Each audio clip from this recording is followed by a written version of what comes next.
कितनी रुक जाएगी पता नहीं, अभी वो देखते हैं हम लोग 5 दिसंबर के आसपास। ठीक बात। तो क्यूज थोड़े से दिक्कत वाले, और वो एशिया दिखा रहा है। क्रॉस एशिया आपको वीकनेस के साथ कामकाज होता हुआ नजर आएगा।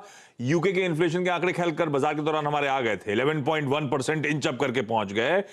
आज वहां पे यूरोजोन के इन्फ्लेशन नंबर्स आएंगे, और उससे पहले ईसीबी के वाइस प्रेसिडेंट भी कह रहे हैं हम तो सब कुछ स्टेप्स उठाएंगे, सारे एग्रेसिव स्टेप्स उठाएंगे, इन्फ्लेशन को 2% लाने का जो टारगेट है वहां तक पहुंचते हुए नजर आएंगे।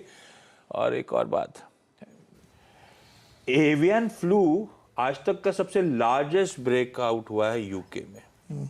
इनफैक्ट अक्रॉस यूरोप आपको बर्ड्स को कल करना पड़ रहा है। 50 मिलियन बर्ड्स यूरोप में एवियन फ्लू को रोकने के लिए कल कर देंगे। वो कहते हैं ना, सर मुंडाते ही ओले पड़े, हर तरफ से मुसीबत ही मुसीबत। देखिए आशीष, मैं ग्लोबल मार्केट्स में जो एक मुझे जो एक चिंता की बात नजर आ रही है, सबसे बड़ा फैक्टर जो कल मार्केट को जिसने हर्ट किया वो जो अमेजोन का ले ऑफ है। क्योंकि देखिए बाकी सब कंपनियां एक तरफ, अमेजोन एक तरफ। और अगर आप देखें अमेजोन और एप्पल, ये दो कंपनियां हैं जिनके बारे में कहते हैं कि चलिए ठीक है बाकी कुछ भी हो जाए, लेकिन इन दो कंपनियों में थोड़ा सा एक आपको एक सबसे स्ट्रांग कंपनी है वहाँ की। खासतौर से एप्पल अभी भी मैं कहूँगा कि कुछ हद तक एक इंसुलेटेड रही है, लेकिन अब अमेजोन पर भी इसका फ़र्क पड़ने लगा है। एक बार ज़रा वो चिट्ठी जो एलन मस्क ने लिखी है उसका ड्राफ्ट दिखाते हैं ज़रा, क्या मज़ेदार चिट्ठी उन्होंने लिखी है। कि कई वो पूछे थे कि हार्डकोर का मतलब क्या है, तो उसमें बेसिकली मतलब ये है कि लॉन्ग आवर्स और काफ़ी ज़्यादा काम, अगर आप कर सकते हैं तो करिए, अगर आप नहीं कर सकते तो नहीं करिए। उन्होंने साफ लिख दिया है, उन्होंने एक डेडलाइन दे दी है कि इस डेडलाइन तक अगर आपने साइन नहीं किया तो मैं ऑटोमेटिकली मानूंगा कि आपने रिजाइन कर दिया।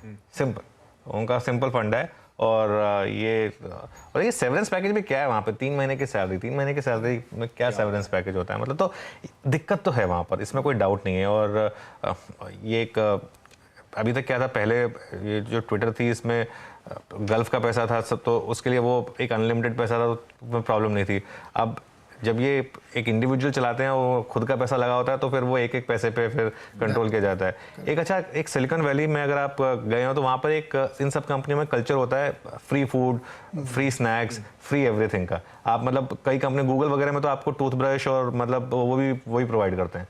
कई लोग तो वहाँ पर घर बना लेते हैं, अपना छोटा सा एक बीन बैग ले आते हैं, वहीं रहते हैं। तो वो एक मतलब ऑब्वियसली कंपनी को उस चीज़ का खर्चा देना होता है, तो वो ये सब चीज़ें वो खत्म करने वाले हैं एलन मस्क साहब। तो कर दिया है।